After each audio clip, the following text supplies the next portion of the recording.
let me ask you, just in your professional career, have you seen a gradual change in the mental health of boys and young men, or was this something that just kind of we kind of woke up to it and went, "Oh, wait a second, this is really different now." Hmm.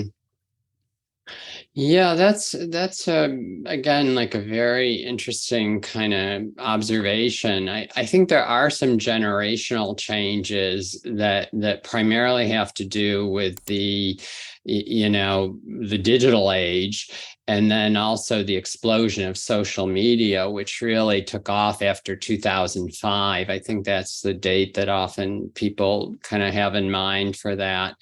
And so those are different generational factors. I mean, I started working in the late 1980s, and back then I would say probably there was a fair percentage of boys who still were struggling with mental health issues.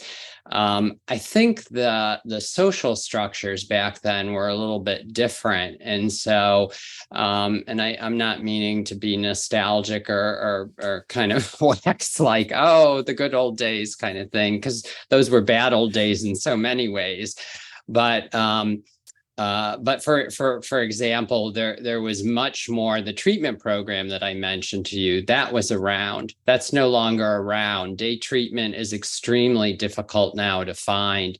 Inpatient hospitalization for psychiatric reasons for children and teenagers, very difficult now to find and do, even if you find a spot for any kind of real treatment. So I think there's been a big shift, I think, in terms of what's actually available.